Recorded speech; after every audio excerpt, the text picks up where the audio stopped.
ከእግዚአብሔር ከአባታችን ከጌታም ከኢየሱስ ክርስቶስ ጸጋና ሰላም ይብዛላችሁ። የተወደዳችሁ እንግዲህ ትንሽ የሚያደክም የእግር ጉዞ እያደረግን ነው። ይሄ በወንጌል አገልግሎት ውስጥ ሁልጊዜም የሚገጥመን የተለመደ ተግባራችን ነው። አንዳንዴ ሙሉ ቀን፣ አንዳንዴ የቀን ግማሽና ከዚያ በላይ 3 ሰዓት 2 ሰዓት የተለመደ ሁሌም የምንጠብቀው።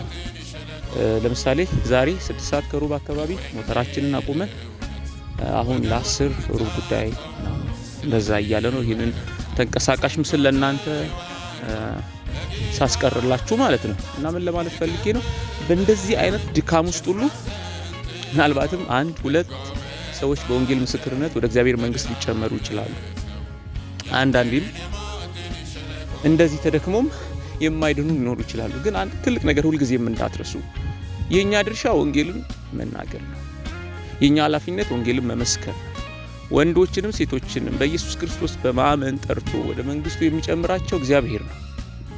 እናም ወንጌል ሰዎችን የማዳን ጉዳይ የኛ ድርሻ መስሎም በዚያ እንዳንጠመድ ነው። ሌላው ደግሞ እንግዲህ እኛ በዚህ ስራ ውስጥ በጣም ትንሽዬ ነገር እየሰራን ነው። ግን ደግሞ በዓለም ውስጥ ለወንጌል መልእክተኛ ሆነው ለተላኩ ሁሉ ሁልጊዜ በጸሎታችሁ እንድታስቧቸው አደራ እላለሁ።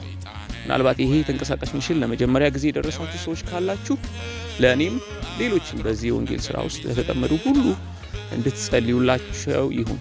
ይህንን ተንቀሳቃሽ ምስል እንዲሁም ፎቶዎችን ማስቀረት የጀመርኩት መች መሰላችሁ? አንድ የተወደደ ወንድሜ ከወንጌል ስራ መልስ ወደ ቤት ስመለስ ብዙ ጊዜ ምስሎችን ያያል።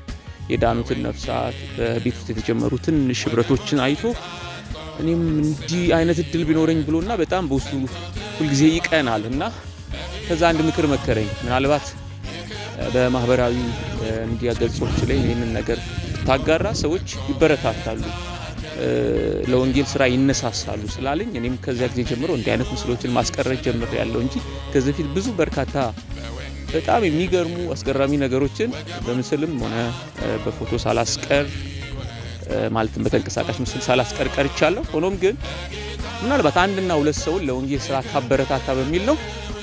እጅግ በጣም አድርጌ አመሰግናለሁ። ደግሞም ይህ ማበረታቻ ለሁሉም እንዲደርስ ይህንን ገጽ ፎሎ ማድረግ፣ ሼር ማድረግ ከቻላችሁ በደስታ እንድታደርጉ ይሁን። ቴንኪው።